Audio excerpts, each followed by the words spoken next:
Satan ne pourra pas corrompre Dieu pour ne pas te sauver. Satan ne pourra pas corrompre Dieu pour ne pas te faire du bien.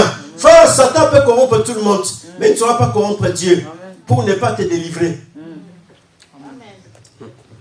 Alléluia. Il peut corrompre tout le monde. Il a corrompu les amis de Job. Mais Job s'est dit, je sais une seule chose, mon Rédempteur est vivant. Vous êtes corrompus, la parole de Dieu. Voilà pourquoi, mon frère, ma soeur, la foi n'a pas d'obstacle. Celui qui a la foi n'a pas peur. Celui qui a la foi ne craint rien. Celui qui a la foi ne voit pas les dangers. Mais celui qui a la foi voit Dieu qui est plus que les dangers. Celui qui a la foi voit Dieu dans les hauteurs les plus élevées. Oui, parce qu'il sait que Dieu est au-dessus de tout. Et comme il est le Dieu tout-puissant, je vois Dieu. Je ressens la maladie, mais je proclame la guérison. Oui, au nom de Jésus-Christ, je suis guéri. Je ressens les problèmes, mais je proclame la solution. Au nom de Jésus-Christ, j'ai déjà la solution. Je vois les combats, je proclame la victoire. Au nom de Jésus-Christ, je suis victorieux.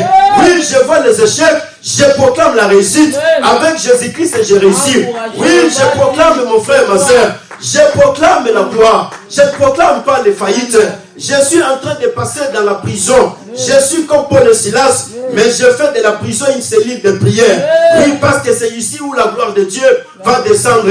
C'est ça un homme de foi. Je suis dans la prison comme Joseph, mais pourquoi êtes-vous triste? Il y a un Dieu dans le ciel qui est capable de changer votre vie. Il y a un Dieu dans les cieux qui est capable de donner la solution à vos problèmes. Il y a un Dieu dans les cieux. Oui, frères et sœurs, Job, c'est un homme de foi. Job, ce n'est pas quelqu'un qui est là en train de pleurnicher pour... Il n'y a que toi, le Dieu qui sauve les vies. Il n'y a que toi, le Dieu qui libère les vies. Il n'y a que toi, le Dieu qui visite ton peuple, Père de gloire, et qui opère des signes et des prodiges par le biais de la parole. Dans le nom puissant de Jésus-Christ Nazareth, cher Saint-Esprit, nous te laissons ce temps merveilleux pour la gloire de ton Saint-Nom. Glorifie le nom de Jésus-Christ Nazareth. Et parce qu'il est écrit, le Saint-Esprit ne parlera pas de lui-même. Le Saint-Esprit le glorifiera parmi vous. Glorifie Jésus-Christ ce matin. Au nom puissant de Jésus-Christ Nazareth, qui est notre unique Seigneur et Sauveur. Nous t'avons, Père de gloire, ainsi prié. Merci, Seigneur Jésus-Christ. Gloire et louange à toi, Seigneur Jésus-Christ. Merci, Seigneur Jésus-Christ Nazareth. Gloire et louange à toi, Seigneur Jésus-Christ. Alléluia. Je crois que tu es conscient, c'est Dieu qui t'a accordé la vie ce matin. Là, je ne crois pas qu'il faut que je te rappelle encore cela. Si tu es conscient que c'est Dieu qui t'a accordé la vie ce matin, dans la présence de Dieu, tu seras vraiment dans la joie. Dans la présence de Dieu, tu seras libre de faire tout mouvement que tu veux faire, parce que tu es conscient et consciente que si je vis, c'est Dieu. Si je suis en train de parler, c'est Dieu. Si je bouge, c'est Dieu. Tout ce que je fais, c'est Dieu. Alors, comme tout c'est Dieu, donc tu es libre de faire tout mouvement que tu peux faire dans la présence de Dieu.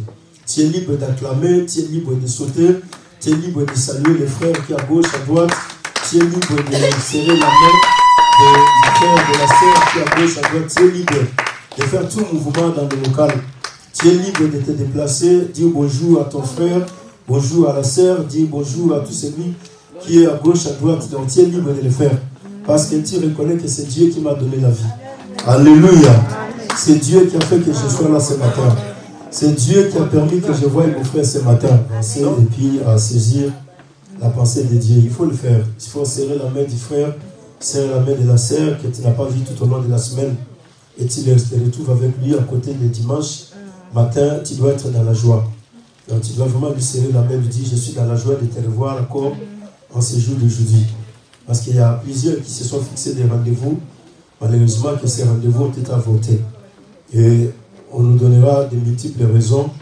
Il y a la mort qui est arrivée, il y a la maladie, il y a la prison, il y a tant de choses compliquées qui sont arrivées. Et cela fait que plusieurs personnes, à cet instant, ils ne sont plus là. Ils avaient vraiment envie d'être là avec nous. Ils avaient envie de respirer comme toi et moi nous sommes en train de respirer. Ils avaient envie de marcher comme toi et moi nous sommes en train de marcher. Ils avaient envie de parler comme toi et moi nous sommes en train de parler. Mais Dieu en a décidé autrement. Alléluia. Donc c'est Dieu qui décide, et comme Dieu en a décidé autrement, toi et moi nous devons profiter. Parce que la parole de Dieu déclare, ce sont les vivants qui vont louer Dieu. Dieu n'est pas un Dieu des morts, mais il est le Dieu des vivants. Alléluia.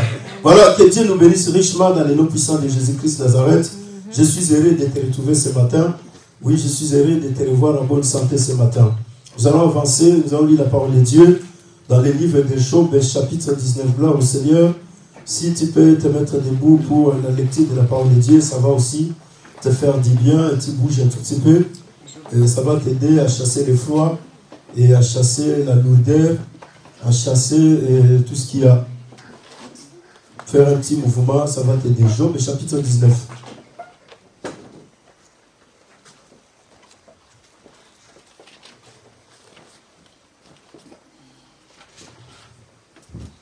D'ailleurs, on y va. Job, chapitre 19, le verset 22 jusqu'au 29e verset.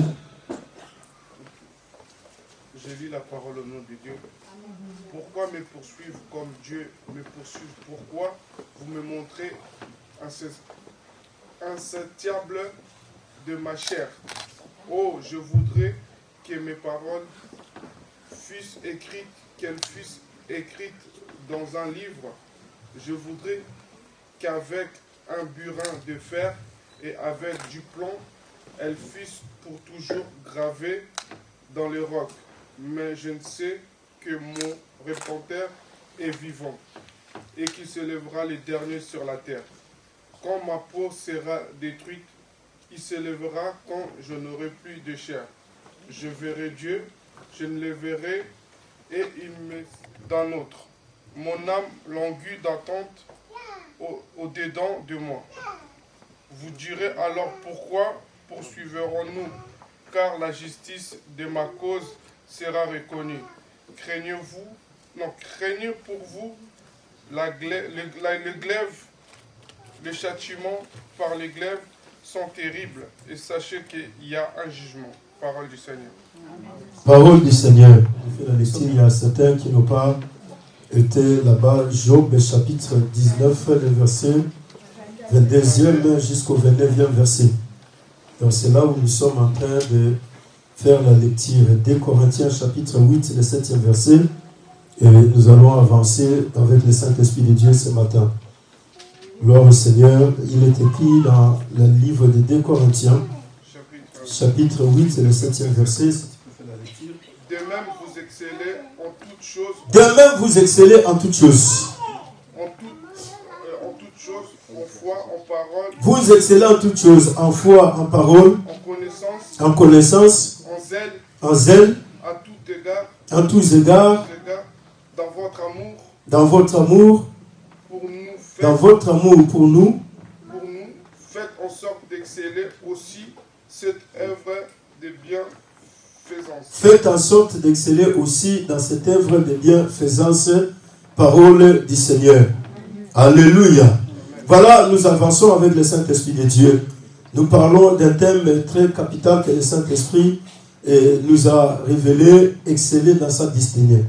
Donc tout homme et toute femme sur la terre des vivants doit exceller dans sa destinée. La destinée, c'est le plan caché de Dieu qui doit être révélé. Alléluia. Oui, parce qu'il y a des choses que Dieu a cachées. Mais c'est ça ce qu'on appelle la destinée. Mais ces choses doivent être révélées. Voilà pourquoi Dieu, il avait déjà choisi David comme étant roi. Mais comme la destinée de David était cachée, il fallait un certain Samuel pour venir dire à David, non, tu es roi. Tu n'es pas berger des brebis de ton père dans la forêt. Alléluia. Raison pour laquelle la destinée, elle est toujours cachée. Mais il faut quelqu'un qui a l'esprit de Dieu. Quelqu'un qui est mandaté par Dieu pour te révéler quelle est ta destinée sur la terre des vivants. Quelle est la mission pour laquelle Dieu t'a mis sur la terre des vivants. C'est pour cela que vous verrez plusieurs dans la parole de Dieu, leur destinée était cachée. Mais il fallait un certain Élie pour dire non, non, toi Dieu t'a déjà choisi, tu dois être roi. Mais Jéhu était là, mais il n'a jamais su que Dieu l'avait déjà choisi, il devait être roi. Mais il fallait que le prophète Élie vienne pour lui dire, écoutez Jéhu, tu n'es pas appelé à rester dans la brousse, parce qu'il passait tout son temps dans la brousse. Mais Élie lui dit, non, Dieu t'a choisi pour que tu deviennes roi. Donc c'est toi qui battras toute la maison d'Akab. C'est par toi que Dieu va mettre fin avec l'impunité de la maison d'Akab. Et c'est comme ça que beaucoup des hommes et des femmes, ils ont repéré leur destinée. La destinée, c'est la mission pour laquelle Dieu t'a mis sur la terre des vivants. les esquisses. Tout homme et toute femme qui est sur la terre des vivants a une mission pour laquelle Dieu l'a mis sur la terre des vivants. Donc personne sur la terre n'est là pour hasard. Même celui qui est sur le lit de l'hôpital à cet instant, même celui qui est en prison à ce moment, même celui qui est en train de pleurer quelque part, il se retrouve isolé, tout seul. Mais cette personne a une destinée pour laquelle Dieu l'a choisi. Même le bébé qui est dans le ventre à cet instant, ce bébé-là a une destinée pour laquelle Dieu l'a choisi. Raison pour laquelle la destinée, elle est très importante. Joseph avait une destinée, mais il a coupé pendant 13 ans dans la prison. Mais après 13 ans, comme Dieu avait prévu qu'il devrait devenir gouverneur en Égypte, Joseph s'est retrouvé un jour à la tête de l'Égypte en train de gouverner. La destinée, c'est la fortune. La destinée, c'est l'avenir d'une personne. Mais dans toutes ces choses, ce que Dieu attend de toi et moi, c'est quoi? Non seulement de repérer la destinée, mais c'est d'exceller dans cette destinée. C'est comme ça que vous verrez tous les hommes et toutes les femmes qui ont compris leur destinée, ils ont excellé, ils sont avancés avec Dieu. Exceller, c'est monter des dimensions. Ça dit que ce n'est pas rester dans la même dimension. L'église a une destinée. La destinée de l'église, c'est d'apporter la bonne nouvelle dans les 4 coins du monde entier. L'église doit exceller dans cette destinée. Cette église, ce sont tous les hommes et les femmes qui sont dans les 4 coins du monde entier, qui ont accepté Jésus comme Seigneur et Sauveur de leur vie. Et cette église qui est mise à part a une destinée sur la terre des vivants. Mais l'église doit exceller dans sa destinée.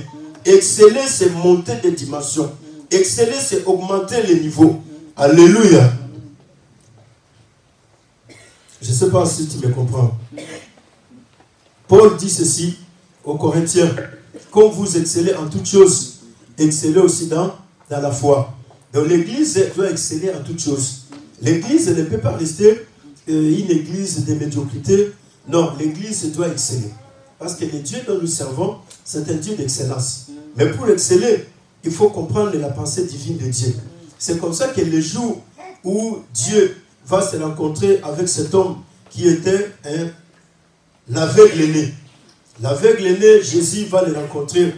Et Jésus n'a pas posé de questions de savoir s'il avait besoin de la guérison. Mais Jésus, de lui-même, il va prendre l'initiative de guérir cet homme. Alléluia.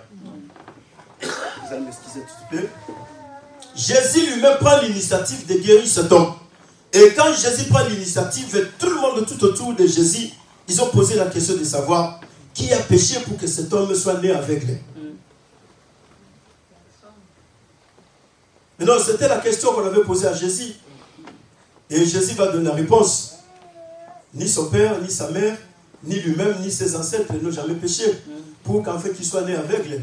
Alléluia. Ça dit quoi? Pour exceller, d'abord, il faut qu'il y ait un changement de mentalité.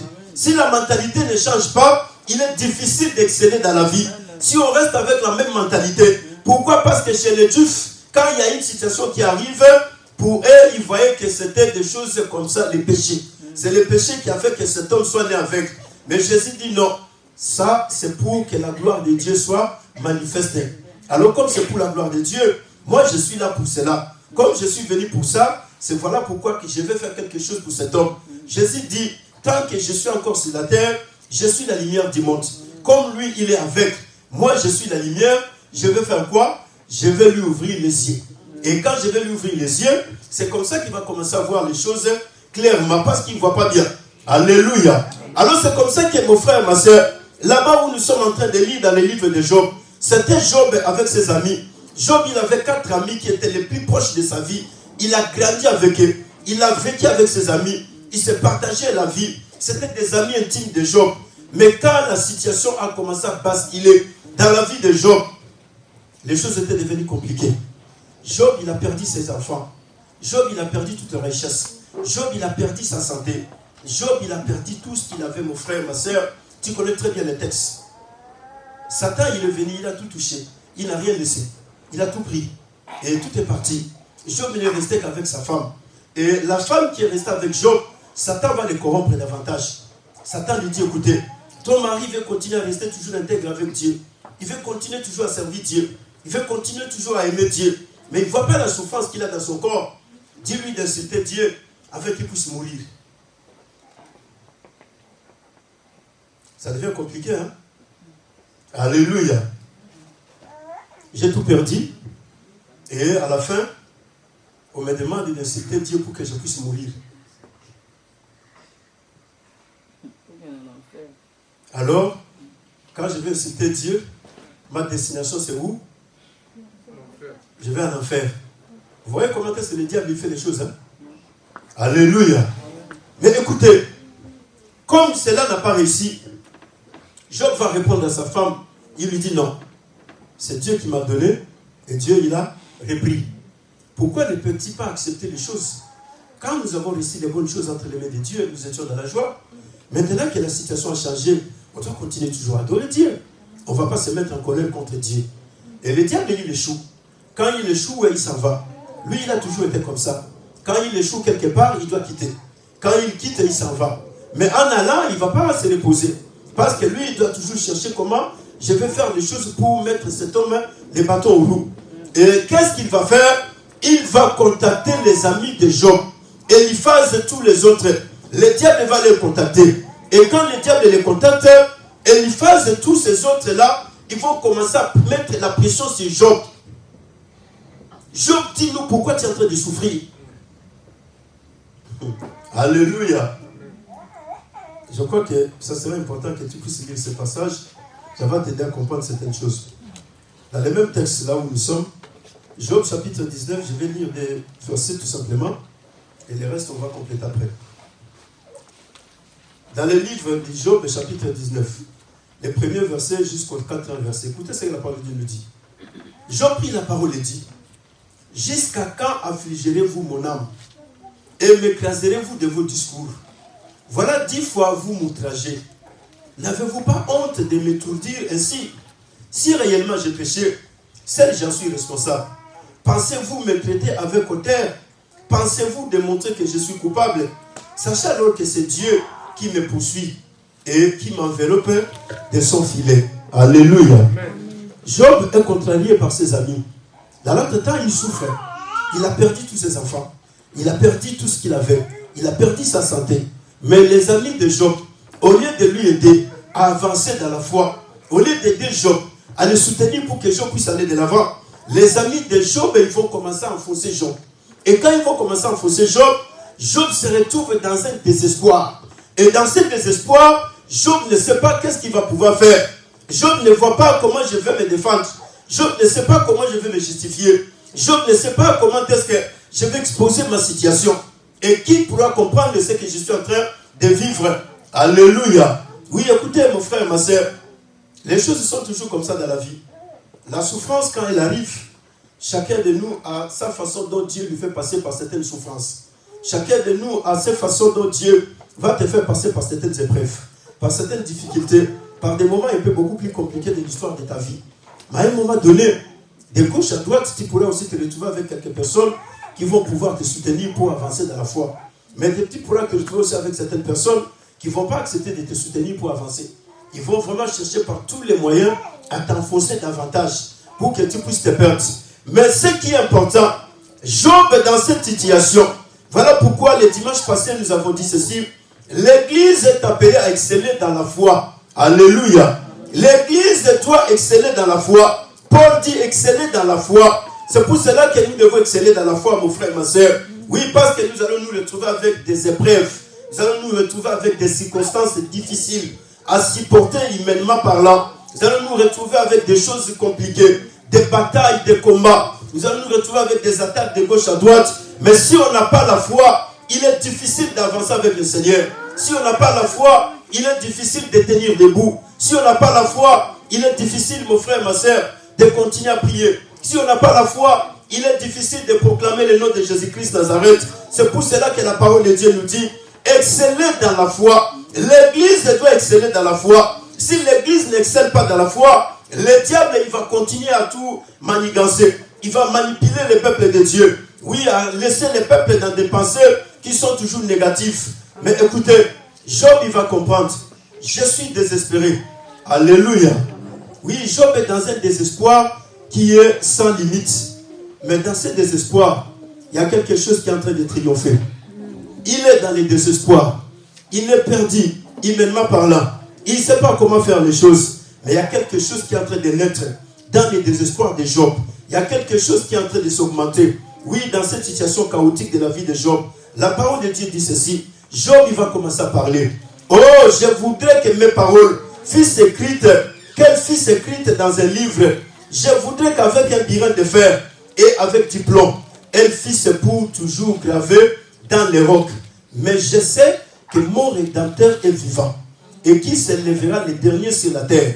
Quand ma peau sera détruite, il se lèvera. Quand, oui, je n'aurai plus de chair, je verrai Dieu. Quand je le verrai, Dieu me sera favorable. Mes yeux le verront, et non ceux des nôtres.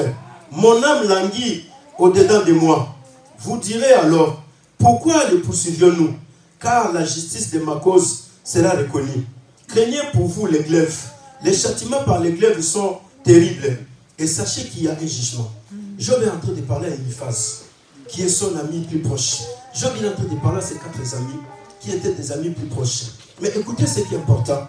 Job, dans son désespoir, peut-être toi aussi tu es désespéré, tu te poses des questions. Comment je vais faire? Parce que la situation, elle est là, elle ne change pas. Je regarde à gauche, la situation elle est là. Je regarde à droite, je regarde devant, je tourne derrière, la situation elle est là. Et tout autour de moi, il y a des gens, oui, alléluia. Parce que les Eliphaz, ils sont toujours partout. Ils ne manqueront pas dans la vie.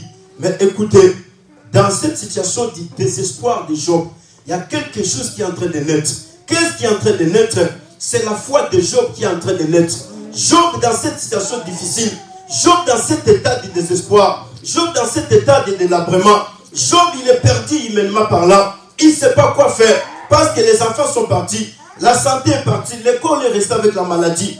La femme lui a demandé d'insulter Dieu pour afin qu'il puisse mourir.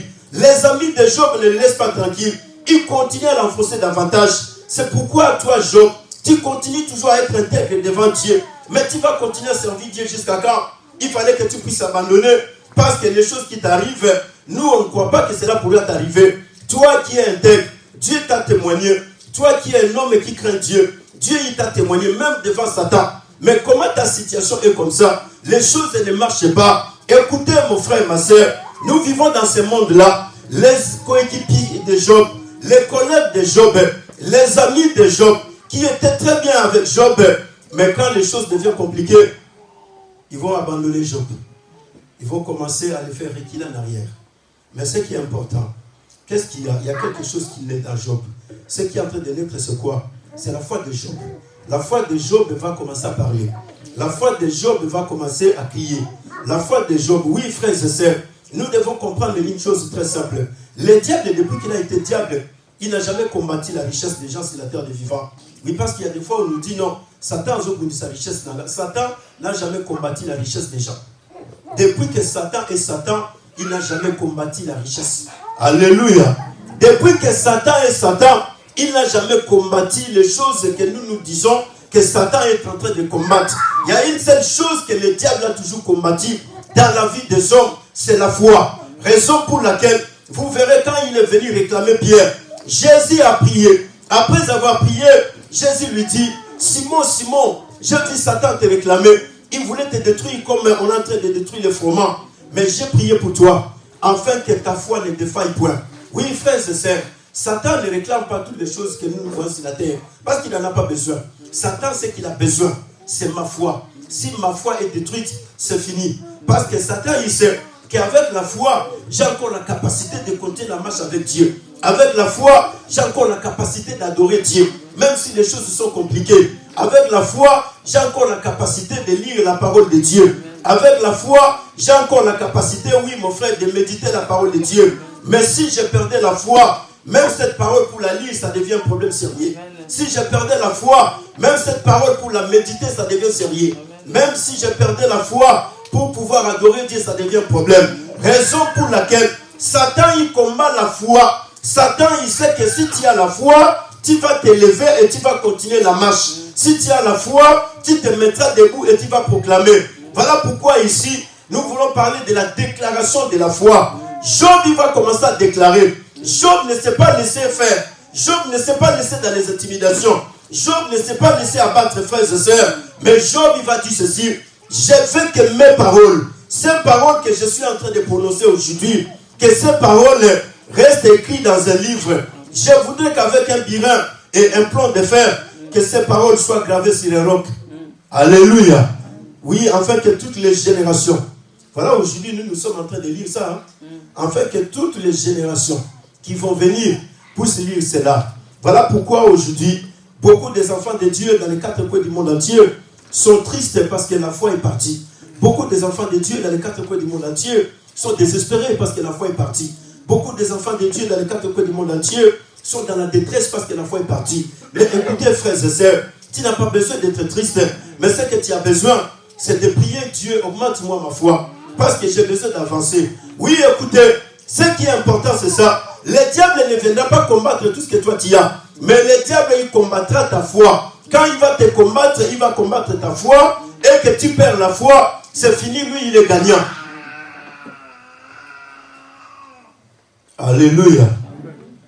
Voilà pourquoi aujourd'hui, vous voyez les gens qui sont dans l'église, dans les 4 coins du monde entier, et sans la foi, ils n'arrivent pas à servir Dieu parce que la foi est déjà partie.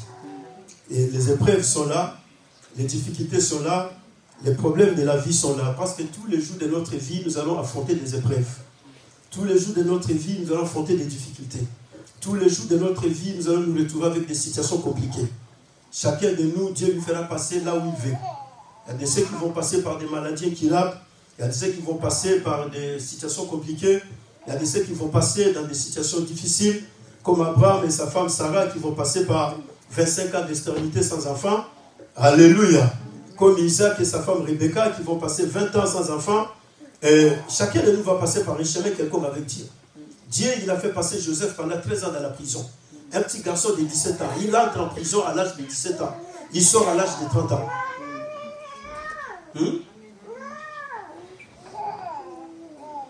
Alléluia. Il a 17 ans. Hein? Et il se retrouve où? En Égypte. Il n'a pas de famille. Hein? Il n'a ni père, ni mère, ni frère, ni cousin, ni grand frère, ni qui que ce soit pour dire non.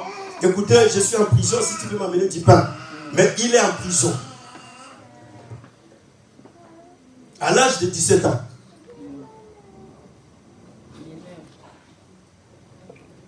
Ici en France, il ne va pas aller en prison, non, parce qu'il est mineur, n'est-ce pas? Maintenant, il va aller en prison. Alléluia. Mais ce garçon mineur, à l'âge de 17 ans, il se retrouve en prison. Et ce n'est pas la prison de 1 jour. Ce n'est pas la prison de 2 jours, mais 13 ans de prison.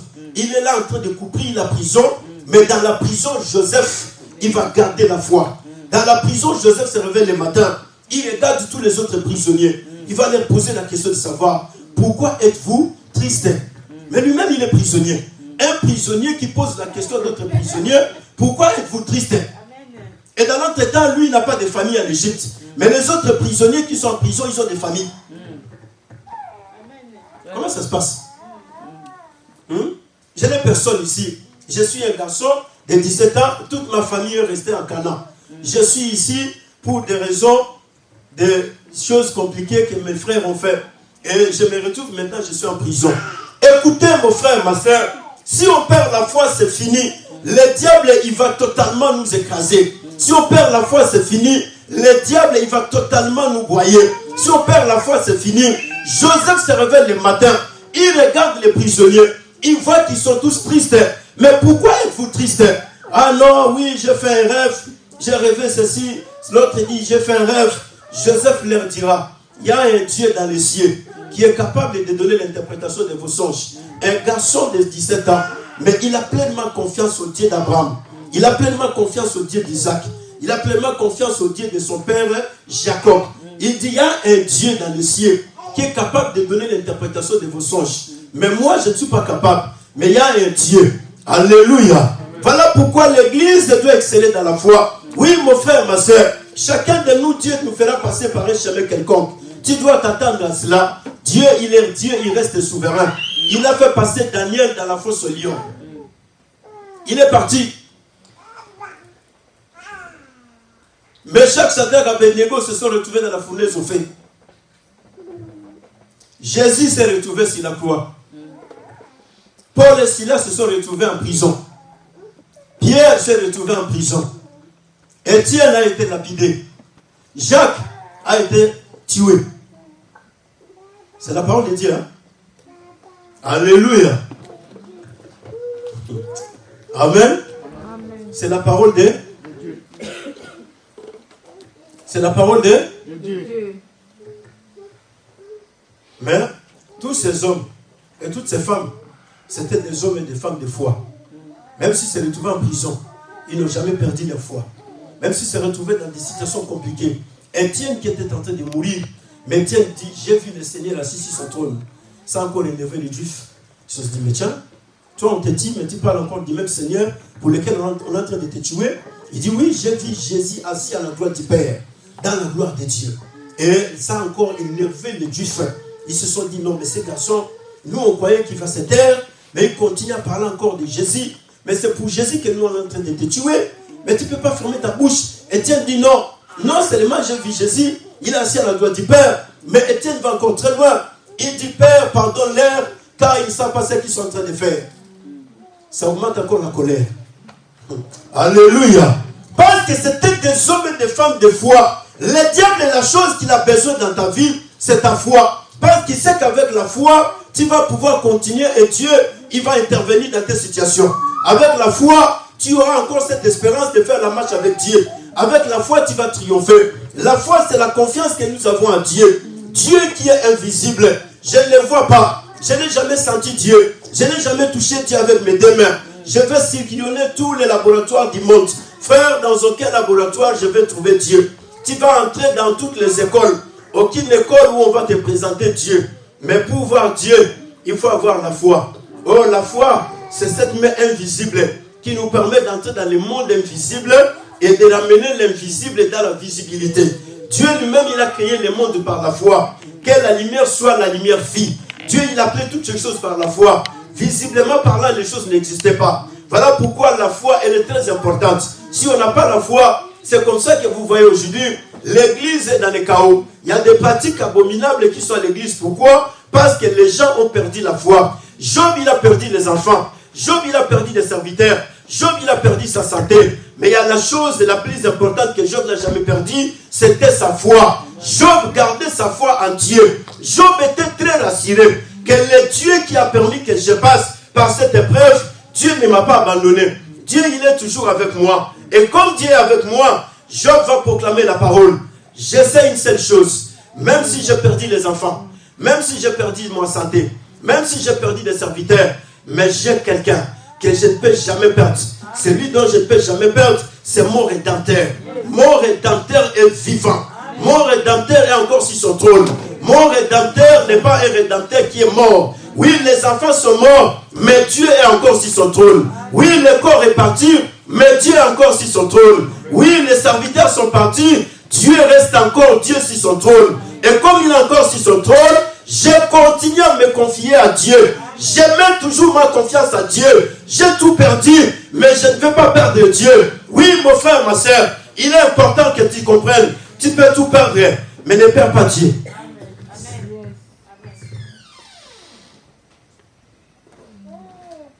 Tu peux tout perdre, comme Job. Mais la seule chose que tu ne pourras pas perdre, c'est Dieu. Oh, Dieu, c'est la foi. La foi vient de ce qu'on entend. Ce qu'on entend vient de la parole de Christ. Au commencement était la parole.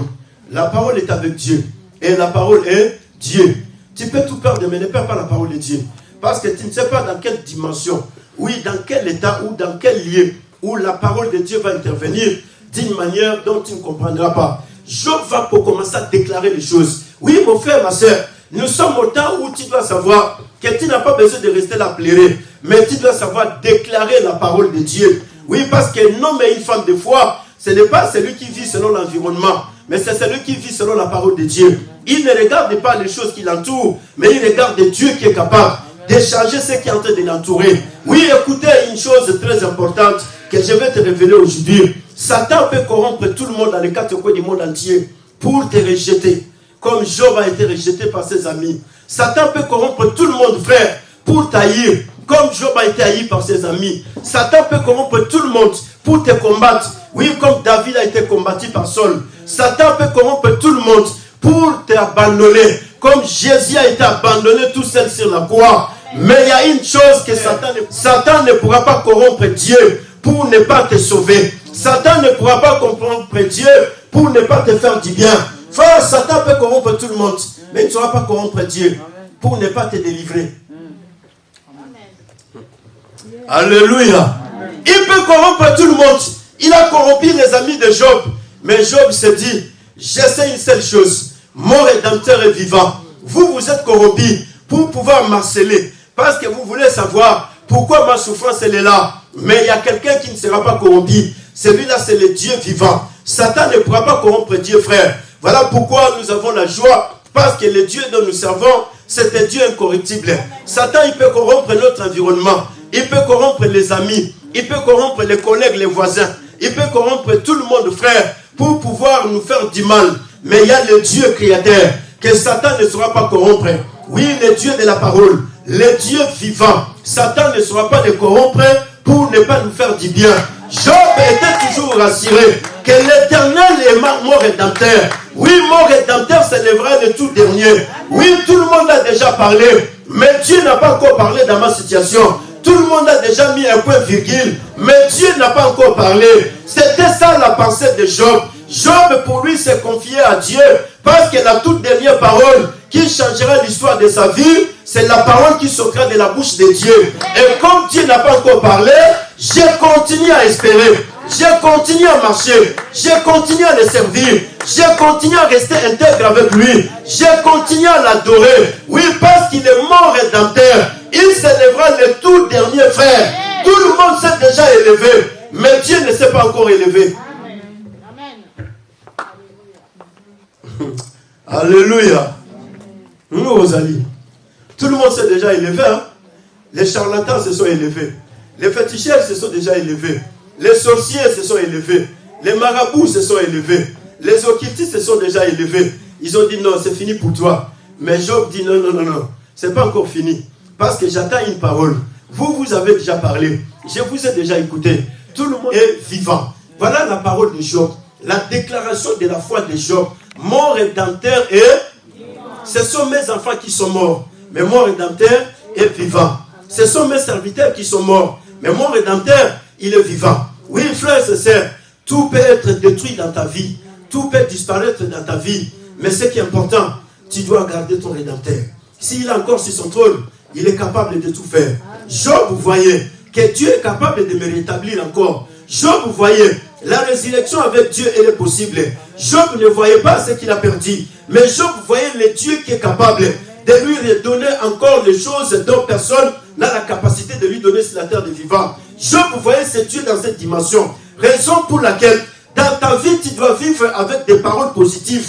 Tu dois savoir déclarer la parole de Dieu. Tu dois prononcer des paroles positives dans ta vie. Que personne ne te corrompt par rapport à ta situation et qui te fasse pleurer. Non, tu dois prononcer les paroles positives. Job va déclarer la positivité. Mon Rédempteur est vivant. Mais celui qui parle de son Rédempteur, il souffre dans son cœur. Mais lui ne regarde pas sa souffrance. Mais il voit celui qui est capable de mettre fin à sa souffrance. Mais malheureusement aujourd'hui, le diable il corrompt le cœur des peuples de Dieu pour continuer à prononcer des paroles de tristesse, des paroles de misère, des paroles de tristesse, des soucis, des paroles des inquiétudes. Non, non, non. Tu te réveilles le matin, tu n'as pas besoin de proclamer les paroles de tristesse. Parce que toi, tu es le fils de Dieu Tout-Puissant. Mon Rédempteur est vivant. David se retrouve en face de Saul. Saul est en train de s'armer pour tuer David. Oui, parce que je n'ai pas besoin de voir ces garçons. Il est en train d'embêter ma vie. Frères et sœurs, je ne sais pas si c'était toi et moi ce jour-là, qu'est-ce qu'on allait faire. Mais David, voyant Saul, David va proclamer la parole de Dieu. Je ne mourrai pas. Je vivrai, j'ai raconté les œuvres de l'Éternel. Mais il est en face de son ennemi qui est en train de préparer l'arme pour le tuer. Et David, à cette époque-là, il n'a que 18 ans. Un garçon de 18 ans qui se retrouve en face d'un papa de 60 quelques années qui veut le tuer. Mais David dit non, moi tu ne me tueras pas. Je ne mourrai pas, je vivrai. Je raconterai les œuvres de l'Éternel. C'est ça un homme de foi. C'est ça une femme de foi. C'est celui qui déclare les choses positives. Saul, ce jour-là, n'a pas pu commettre l'arme en main. Il n'a pas compris. Qu'est-ce qui s'est passé? Oui, parce que Dieu aussi l'a écouté. Et quand Dieu a écouté cette parole, Saul a déposé l'arme. Il est venu voir David. Il a dit, David, tu as un bon cœur. Alléluia. Et Saul, ce jour-là, il va prendre Abner et tous les autres qui diront non. Laissons ces garçons. Allons-y. On ne va pas les tuer. C'est ça un homme de foi. C'est ça une femme de foi. Un homme de foi, ce n'est pas celui qui a danger, qui a peur du danger. Mais c'est celui qui a la capacité de maîtriser les dangers. C'est celui qui a la capacité de dominer les dangers. C'est ça un homme de foi. Je ne mourrai pas, je vivrai. Oui, même si tu veux me tuer, mais tu ne me tueras pas. Parce que le Dieu qui m'a choisi n'a pas encore mis fin à la mission qu'il m'a confiée sur la terre des vivants. Et Dieu n'a pas encore mis fin à la mission. C'est toi qui vas me tuer. Tu ne me tueras pas. Moi, je vivrai. Je raconterai les œuvres de l'Éternel. David va proclamer la parole de Dieu. Voilà pourquoi, mon frère, ma soeur, la foi n'a pas d'obstacle. Celui qui a la foi n'a pas peur. Celui qui a la foi ne craint rien. Celui qui a la foi ne voit pas les dangers. Mais celui qui a la foi voit Dieu qui est plus que les dangers. Celui qui a la foi voit Dieu dans les hauteurs les plus élevées. Oui, parce qu'il sait que Dieu est au-dessus de tout. Et comme il est le Dieu tout-puissant, je vois Dieu. Je ressens la maladie, mais je proclame la guérison. Oui, au nom de Jésus-Christ, je suis guéri. Je ressens les problèmes, mais je proclame la solution. Au nom de Jésus-Christ, j'ai déjà la solution. Je vois les combats, je proclame la victoire. Au nom de Jésus-Christ, je suis victorieux. Oui, je vois les échecs, je proclame la réussite. Avec Jésus-Christ, je réussis. Oui, je proclame, mon frère, ma soeur. Je proclame la gloire. Je ne proclame pas les faillites. Je suis en train de passer dans la prison. Je suis comme Paul et Silas, mais je fais de la prison une cellule de prière. Oui, parce que c'est ici où la gloire de Dieu va descendre. C'est ça un homme de foi. Je suis dans la prison comme Joseph, mais pourquoi êtes-vous triste? Il y a un Dieu dans le ciel qui est capable de changer votre vie. Il y a un Dieu dans les cieux qui est capable de donner la solution à vos problèmes. Il y a un Dieu dans les cieux. Oui, frères et sœurs, Job, c'est un homme de foi. Job, ce n'est pas quelqu'un qui est là en train de pleurnicher pour encourager le diable. Non, le diable, si tu veux l'encourager, mets-toi à pleurer. Il va t'aider à te faire pleurer davantage. Parce que lui, il aime comme ça. Alléluia. Le diable, si tu veux qu'il puisse t'aider, mets-toi dans la tristesse. Parce que lui, il aime bien la tristesse. Il va t'encourager, il va te plonger dans la tristesse. Le diable, si tu veux t'aider, mets-toi à beaucoup réfléchir. Il va t'aider et il va te faire réfléchir beaucoup de choses. Le diable, si tu veux l'encourager, mets-toi là en train de raisonner. Voilà pourquoi Jésus, il a dit, Alléluia, le royaume des cieux est pour les enfants. La foi est pour les enfants. La foi n'est pas pour les adultes.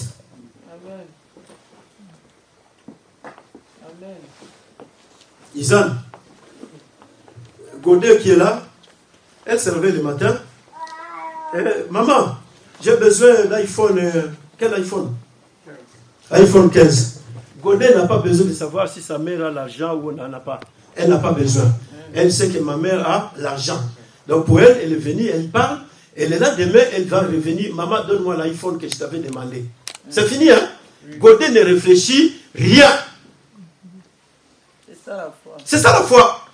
Mais aujourd'hui, les gens n'ont pas la foi. Pourquoi? Parce qu'il y a beaucoup de réflexions. On ne réfléchit même sur Dieu. Dieu qui est le créateur, on commence à réfléchir sur lui. Mais, frère. Hein? Est-ce que Dieu, vraiment, cette situation, ça fait déjà 25 ans. Est-ce que ça va encore avancer? Cette situation, ça fait 20 ans. Est-ce que Dieu, ça va encore vraiment se rétablir? Ça fait déjà... Et la personne commence à faire des calculs avec Dieu. Il commence à dire à Dieu, ça fait déjà 25 ans. Mais Godet n'a pas besoin de faire des calculs. Non, maman, non. Elle est enfant, elle vient, j'ai besoin de l'iPhone. C'est fini. Donc pour elle, elle sait que si tu n'as pas l'argent, moi, je ne sais rien. Si tu as l'argent, je ne sais rien. Mais moi, je sais ce que je sais. Tu vas me donner l'iPhone que je t'ai demandé. Et quelques jours après, sa mère lui amène l'iPhone. Godet, prends le téléphone que tu m'avais demandé d'acheter. Toi, tu crois que tout le temps, moi, j'ai l'argent? Oui, même si tu es en train de parler, tu n'as pas l'argent, mais tu as acheté, non? Oui. Alléluia. C'est ça la foi. La foi ne réfléchit pas. La foi ne regarde pas les choses avec les yeux physiques. La foi ne fait pas des mathématiques.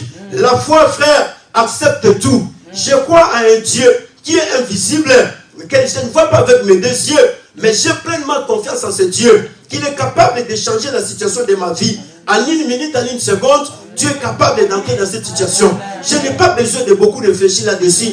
Raison pour laquelle vous voyez aujourd'hui, Il y a des gens qui te font condamner. Il y a des gens qui te font clouer à cause des réflexions. Parce qu'on te fait réfléchir la chose. Est-ce que vous assure que cette affaire, vraiment, ça va s'arranger? Est-ce que tu es sûr? Oui, je suis sûr. Parce qu'il est écrit avec Dieu, nous faisons des exploits et il écrasera nos ennemis. C'est ça la parole de Dieu. Je n'ai pas besoin de réfléchir là-dessus, mais j'ai besoin seulement de proclamer la parole de Dieu. Avec Dieu, je dois avancer. Avec Dieu, je vais réussir. Oui, frères et sœurs. Job dit, mon Rédempteur est vivant. Il s'élèvera le tout deux. Il ne s'est pas encore élevé. Mais lui, il va s'élever le tout deux. La maladie s'est élevée en premier. La mort de mes enfants s'est élevée en premier.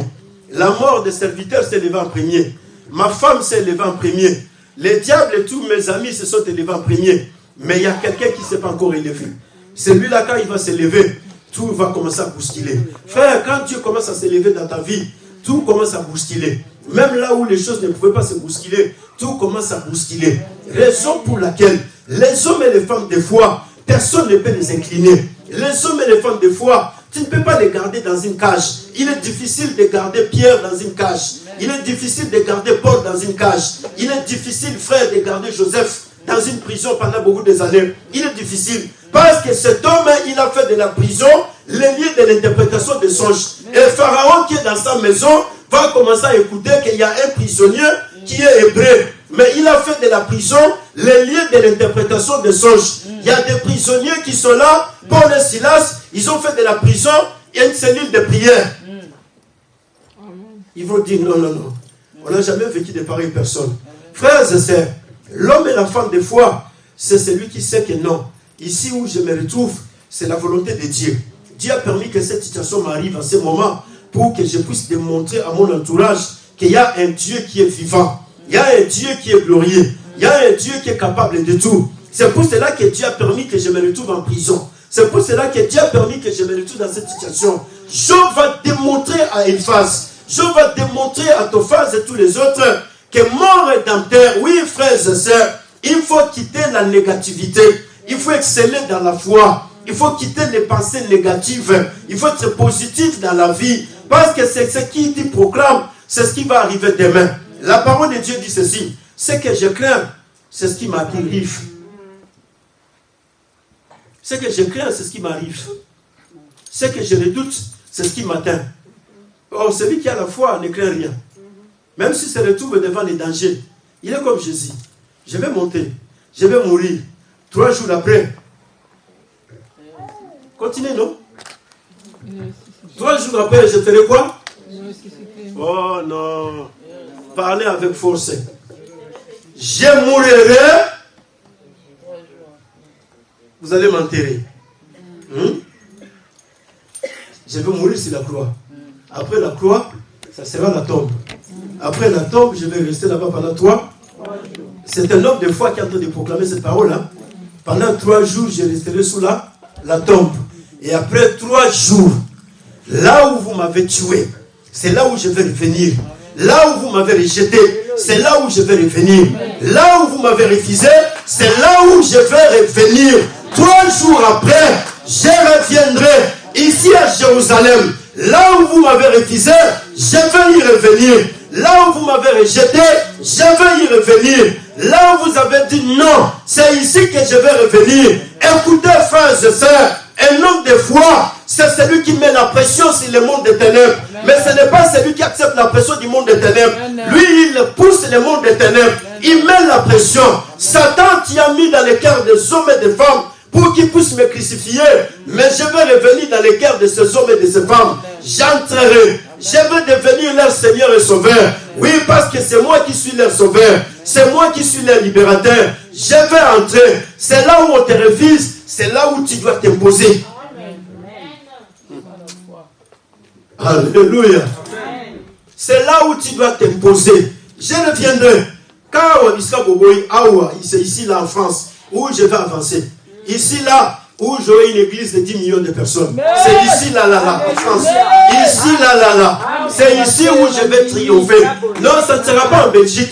Ça ne sera pas en Allemagne. Ici là en France. C'est ici où je vais triompher avec Dieu. C'est ici où j'aurai une grande église avec Jésus. C'est ici en France. Parce que c'est ici où je suis combattu. C'est ici où le diable m'a tenté pendant beaucoup de temps. C'est ici où je vais avancer. C'est ici que cette église va avancer. C'est ici que cette église va triompher. C'est ici, oui, mon frère, ma soeur. Ça ne sera pas de l'autre côté.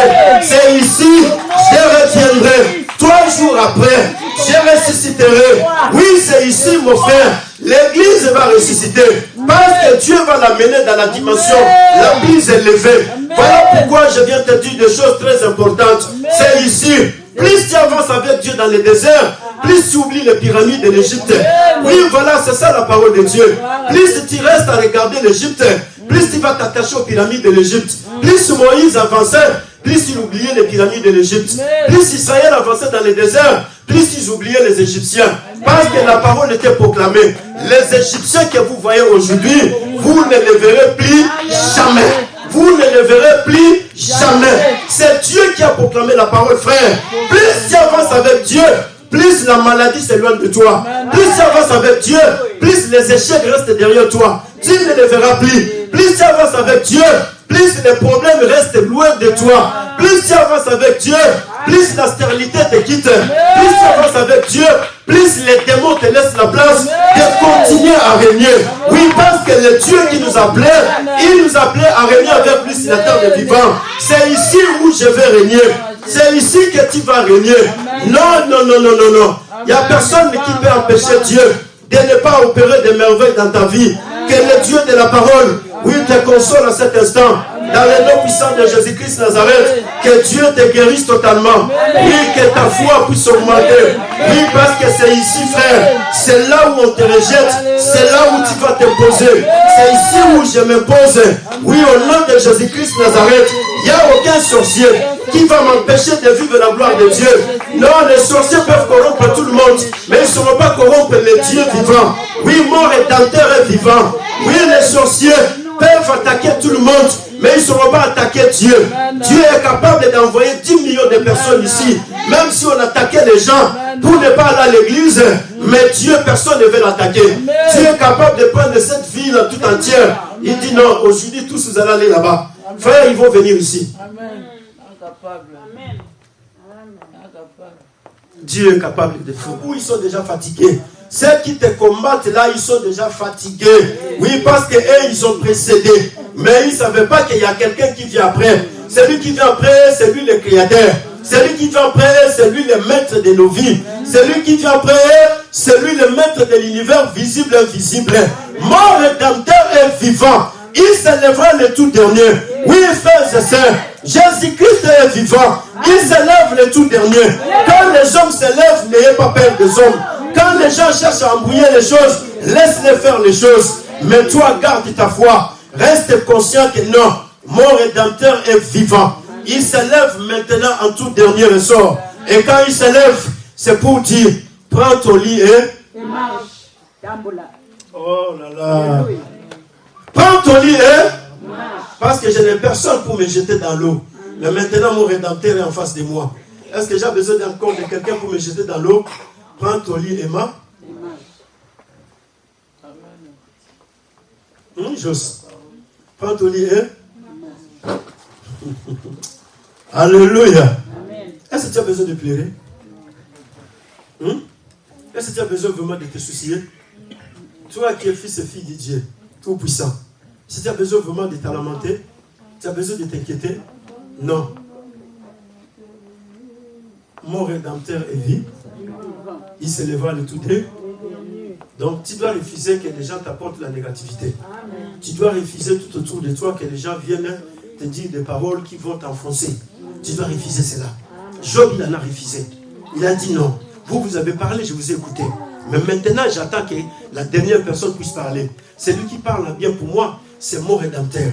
Notre rédempteur, c'est Jésus-Christ Nazareth. Alléluia. C'est Jésus qui fait le travail que personne n'a la capacité de faire. Et Job dit, Dieu me sera favorable. Je le verrai avec mes deux yeux. Ça ne sera pas une autre personne qui le verra. Mais moi, je verrai Dieu qui va agir dans ma vie. Oui, frère, tu verras Dieu agir dans ta vie. Amen. Oui, ma soeur, tu verras Dieu agir dans ta vie. Amen. Tu verras Dieu agir dans cette église. Oui, nos deux yeux vont voir Dieu agir dans cette église. Amen. Dieu, il va agir dans ta vie. Job le déclare, il dit, Dieu, je le verrai moi-même Ça ne sera pas une autre personne qui le verra. Même si ma chair se détruisait, même si mon corps se détruisait, mais la seule chose que je sais, Dieu me sera favorable. Mais vous qui êtes en train de me combattre, faites attention. Je vous dis ceci. Alléluia. Amen. Non, toi, tu n'as pas besoin de combattre les gens qui te combattent. Amen. Tu n'en as pas besoin. Mamie. Amen. Écoutez ce que Job dit. Quand je n'aurai plus de chair, je verrai Dieu. Je le verrai et il me sera favorable. Mes yeux le verront et non ceux des nôtres. Mon âme languit d'attente au-dedans de moi. J'attends ce moment-là que Dieu va se manifester dans ma vie. Vous direz alors, pourquoi poursuivions-nous cet homme? Car la justice de ma cause sera reconnue. Craignez pour vous les glaives. Le châtiment par les glaives sera terrible. Sachez qu'il y a un jugement. Alléluia. Amen. Tu n'as pas besoin de te battre avec les gens qui sont en train de te combattre. Mais toi, tu as besoin d'avancer. Celui qui va se battre avec les gens qui te combattent, c'est Dieu. Parce qu'il y a un jugement de Dieu qui va tomber. Job déclare, vous serez jugés. Comme vous m'avez combattu. Vous m'avez fait tout ce que vous avez fait. Vous m'avez fait passer là où je ne pouvais pas passer. Mais le jugement de Dieu va tomber sur vous. Écoutez, frères et sœurs. La parole de Dieu dit, avec Dieu nous fait des exploits, il écrasera nos ennemis. Ce n'est pas à toi d'écraser tes ennemis, mais c'est Dieu qui va les écraser. Jésus était sur la croix. Il regardait les choses qui se passaient sur la terre. Jésus regardant, et l'obscurité est entrée. Et quand l'obscurité est entrée, chacun cherchait par où fuir. Alléluia. Les gens qui t'ont longtemps combattu, ce n'est pas toi de venger, mais celui qui va les venger, c'est Dieu. Mais toi, ton problème, c'est de garder la foi en Dieu. Les gens qui longtemps combattu, font du mal. Ce n'est pas à toi de leur faire du mal. Les gens qui longtemps ont cherché ton chaos, ce n'est pas à toi de les venger. Mais il y a Dieu qui est au ciel. Et le Dieu qui est vivant. Lui, c'est Job dit, prêtez attention. Parce qu'il y a un jugement qui va venir. Et quand le jugement viendra, vous allez dire, pourquoi nous avons poursuivi Job? Il fallait qu'on puisse le laisser continuer sa marche avec son Dieu. Dieu, quand il se met en action, frère, Dieu, il a tué tous les adversaires de David. David n'a jamais été sur place. David était en train de servir Dieu de l'autre côté. Saul est mort sur les champs de bataille. Jonathan est mort sur les champs de bataille. Les 3 fils de Saul sont morts sur les champs de bataille. Abner est mort de l'autre côté. David n'a jamais été là. Mais David continue à servir son Dieu. Frère, Dieu, quand il veut te faire vengeance, quand Dieu il veut commencer à venger tes ennemis, tu ne seras pas là. Toi, tu ne seras pas là. Ce n'est pas à toi de commencer à chercher, je vous dis, je vous envoie les faits. Non, ce sont des prières anti-bibliques. Ce sont des prières anti-bibliques. Dieu, quand il a commencé à venger les gens qui combattaient l'église primitive, Hérode a été tué en plein air. Hein? Lisez bien la parole de Dieu. Dieu, il est là en colère, riche en bonté. Mais quand Dieu se met dans la justice, en ce moment, Dieu n'a pas de conseiller. Tous les gens qui combattent ta vie, les gens qui combattent cette église, frère, Dieu, il les voit. Ceux qui se disent, ah oui, nous, on est là en train de faire nos choses. Oui, Dieu, il vous voit. Mais le temps de la justice de Dieu est arrivé. Et ce temps-là, Dieu, en ce moment, n'a pas de conseiller. Dieu, il fait ce qu'il veut. Les jours où Dieu entre en action en Égypte, Dieu, il a dit à Moïse, arrête. Maintenant, c'est moi qui entre en action. Frère, quand Dieu entre en action, il a tué tous les premiers-nés des Égyptiens, sans procès. Il n'y a pas dit de procès. Hein? Vous avez déjà lu un passage où on a dit que Dieu a été accusé? Hein? Non, Dieu a été accusé quelque part? Dieu, quand il entre en action, il te dit, toi, calme-toi. Maintenant, c'est moi qui vais faire les choses. Voilà pourquoi tu n'as pas besoin de chercher les faits. Ah, j'envoie les faits qui soient brûlés. Non, non, non, non. Il n'y a pas de faits envoyés. Mais la parole de Dieu nous dit, avec Dieu, nous faisons des exploits. Il écrasera nos ennemis. C'est avec Dieu que nous avons fait des exploits. Avec Dieu, nous allons faire des prouesses. Avec Dieu, nous allons exceller. Avec Dieu, nous allons avancer. Avec Dieu, nous allons progresser. Mais Dieu va s'en charger de nos adversaires. Dieu va s'en charger de tous ceux qui nous combattent, de gauche à droite. Dieu va s'en charger de ceux qui sont en train de te mettre des bâtons aux roues. Dieu va s'en charger d'eux. Les jours où Dieu s'est en chargé des choses qui se passaient dans la vie de Saul, Saul n'était pas là. Paul était de l'autre côté, il faisait en train de prêcher la parole de Dieu. Mais Dieu, il a écrasé tous ceux qui voulaient la mort de Paul. Dieu les a tous écrasés. Frère, Dieu, il est calme. Il regarde les choses. Mais quand Dieu s'élève dans la justice, en ce moment, ça devient compliqué. Parce que ce qui est fait défaut, c'est quoi? Nous voulons nous-mêmes nous faire justice. Alors, j'envoie les faits. Je commence à faire quoi encore? Couper les liens, couper, faire tout ce qu'il y a. Non, il n'y a pas de bien couper. Mais il y a la foi à appliquer. Quand j'applique la foi à la parole de Dieu, c'est fini. J'avance avec Dieu. Mais le temps est arrivé. Le temps est arrivé. Alléluia. Amen. Ou même dans cette nation où nous sommes. Dieu il va exercer la justice. Mais Dieu il va faire justice. Et quand Dieu va faire justice, vous verrez qu'il y a des choses qui vont commencer à se passer dans le gouvernement. Il y a des choses qui vont se passer dans des grandes religions. Les chefs religieux, Dieu il va commencer à les détruire l'un après l'autre. Tous les grands chefs religieux. Là, je suis en train de parler de la part de Dieu. Tous les grands chefs religieux qui ont longtemps détruit l'église, Dieu il va commencer à les détruire l'un après l'autre. Tous les chefs de gouvernement qui ont cherché par tous les moyens à empêcher l'église et que l'église ne puisse pas avancer, Dieu il va commencer à détruire toutes ces personnes. Parce que Dieu il va faire justice à son église. L'église de Dieu a longtemps pleuré sur la terre des vivants. Mais Dieu il va faire justice à son église. Dieu il va faire justice aux élus. Dieu il va faire justice à son peuple. Et toi qui es là, sois calme parce que Dieu il va te faire justice. Quand Dieu va te faire justice, ceux qui t'ont mis la main, ils vont commencer à payer le prix. Ceux qui vont se repentir, ils vont venir te chercher pour te demander pardon. Mais ceux qui ne vont pas vouloir, Dieu va les enterrer eux-mêmes. Ils vont partir sincèrement. Dieu il va les tuer parce que c'est la justice de Dieu qui va se faire. Alors quand Dieu entre en action, frère, Dieu n'a pas de conseiller en ce moment. Parce que Dieu il regarde, longtemps on t'a fait pleurer. Tu serais aujourd'hui dans ce niveau. Mais jusque là tu es là. Ce n'est pas parce que moi j'ai voulu que tu sois là. Mais c'est parce qu'il y a quelqu'un à gauche, à droite, qui a cherché à empiéter ton épanouissement. Mais celui-là, aujourd'hui, je vais lui faire justice. Dieu va faire justice à cette église. Tous ceux qui ont cherché à empiéter l'église, Dieu va faire justice. Ceux qui vont se repentir, gloire à Dieu, ils vont entrer dans le royaume de Dieu. Et ceux qui vont refuser, Dieu il va tuer. Parce que là, Dieu, quand il entre en justice, Dieu il dit. Il n'a pas pitié de qui que ce soit. Parce qu'il sait que longtemps, vous avez fait souffrir cet homme. Longtemps, tu as fait souffrir cette femme. Longtemps, tu l'as maltraité. Cette personne ne serait pas là aujourd'hui. Oui, si cette personne n'aurait pas la foi, il allait facilement m'abandonner. Mais parce qu'il a la foi, il continue à me servir. Cette femme, s'il n'avait pas la foi, elle allait facilement abandonner. Mais comme elle a la foi, elle continue à me servir. Mais maintenant, moi, j'entre en action. Et quand tu entres en action, frère, les choses deviennent compliquées. Voilà pourquoi Job dit, vous allez vous poser des questions, pourquoi avons-nous suivi la vie de Job? Mais la justice va arriver. Et quand Dieu défendra ma cause, Dieu va s'en charger de vous.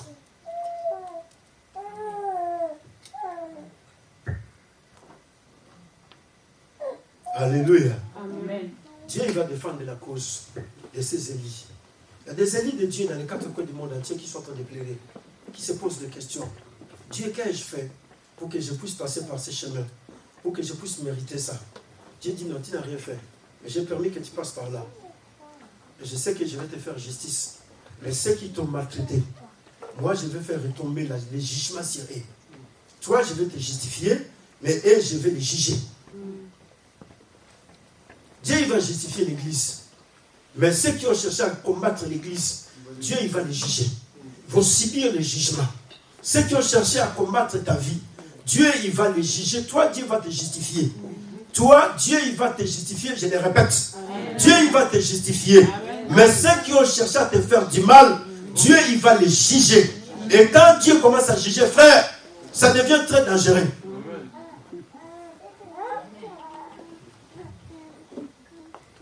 Alléluia. Amen. Oui, Dieu, il a vu, il a longtemps pleuré. Comme Job. Job, il a longtemps pleuré. Parce que ses amis voulaient le faire pleurer à tout moment. Mais Job dit, faites attention. Parce que quand Dieu va me justifier, vous serez jugés. Et vous allez dire en ce moment, pourquoi avons-nous suivi cet homme? Pourquoi nous l'avons fait du mal? Voilà pourquoi mon Rédempteur s'élèvera le tout dernier. Le temps est que tu puisses comprendre qu'il y a quelqu'un qui est capable de défendre ta cause. Celui qui est capable de défendre ta cause, c'est Dieu. Celui qui est capable de défendre la cause de cette église, c'est Jésus. Celui qui est capable de te défendre là où tu n'as pas un avocat, là où tu n'as personne pour te défendre, c'est le Dieu créateur. Lui, il est le véritable défenseur. Quand les gens font des réunions nocturnes, Dieu est là, il les voit. Quand les gens sont en train de comploter, Dieu est là, il est en train de voir tout ce qui se passe. Toi, tu n'es pas là, mais Dieu est là. Mais quand Dieu s'élève comme défenseur, frère, ça devient compliqué. Oui, parce que le défenseur, il est là pour défendre. Pour qu'on ne puisse pas marquer les billes. Dieu, quand il s'élève comme défenseur, frère, il empêche d'abord tous tes ennemis pour ne pas te toucher. Parce qu'il est en train de te défendre. Mets-toi debout.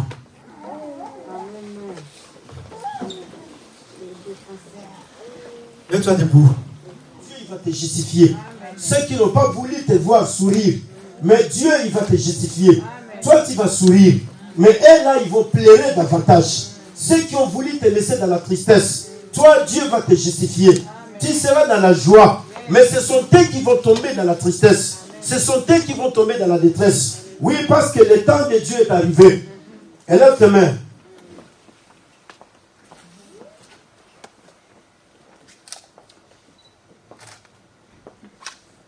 Je prie le Dieu du ciel.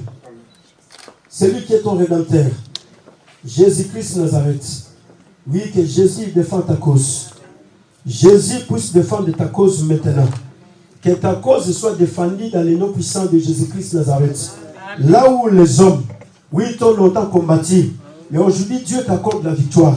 Dans les noms puissants de Jésus-Christ Nazareth. Dieu te libère aujourd'hui. Là où ils ont longtemps gardé ta vie dans la prison. Mais dans cette prison, Dieu te fait sortir à cet instant. Tu quittes la prison au nom puissant de Jésus-Christ Nazareth. Tu quittes dans tout lieu là où on t'avait mis. Tu sors dans le nom puissant de Jésus-Christ Nazareth. Là où ils ont mis des maladies qui rentrent dans ton corps. Oui, ce matin, Dieu te guérisse au nom puissant de Jésus-Christ Nazareth. Sois totalement guéri. Dans le nom puissant de Jésus-Christ Nazareth. Là où ils n'ont pas voulu que tu puisses enfanter dans ton mariage. Mais toi, tu vas enfanter. Mais Dieu, il va les frapper. Dans le nom puissant de Jésus-Christ Nazareth. Oui, ils ont longtemps combattu Rebecca. Mais Dieu a fait quelque chose. Cette femme a été tombée enceinte.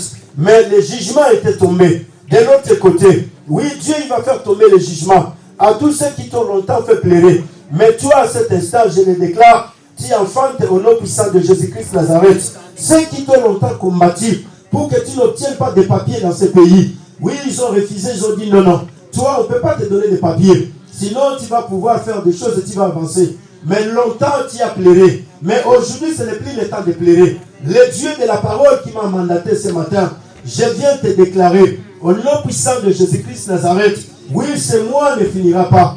Tu vas obtenir tes papiers. Dans le nom puissant de Jésus-Christ Nazareth, ce mois, tu vas enfanter. Tu tomberas enceinte. Tu enfanteras des enfants. Oui, toi qu'on a combattu ton mariage, tu n'as pas besoin de pleurer. Oui, parce que Dieu va te faire justice. Mais Dieu va faire tomber le jugement à tous ceux qui t'ont fait pleurer. Dieu, il va restaurer ton mariage. Comme il a restauré le mariage de Job, il a restauré la vie de Job. Dieu lui a donné encore des enfants. Dieu, il a remis la joie dans le cœur de Job. Dieu, il va remettre la joie dans ton cœur. Dieu, il va restaurer. Oui, là où ils ont voulu semer la pagaille dans ton mariage, mais ce matin, Dieu te fait justice au nom de Jésus-Christ Nazareth. Mais le jugement va tomber de l'autre côté. À ceux qui ont cherché à créer la pagaille dans ton mariage, dans le nom puissant de Jésus-Christ Nazareth, toi qui as longtemps pleuré, oui, parce que tes finances ont été visitées par l'ennemi. Mais aujourd'hui, Dieu te fait justice. Dieu, il va te visiter. Dieu, il va te donner encore des millions d'argent. Oui, pour que tu puisses continuer à le servir. Pour la gloire de son Saint-Nom. Oui, parce que toi, tu es le fils et la fille de Dieu Tout-Puissant. Tu vas rester à pleurer. Non, tu dois continuer à servir Dieu. Dans le nom puissant de Jésus-Christ Nazareth. Oui, que la maladie te quitte maintenant.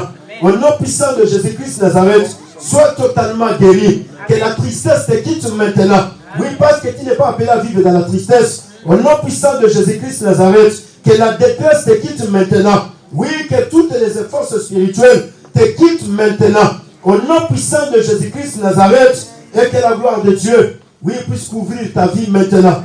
Que la gloire de Dieu couvre ta destinée maintenant.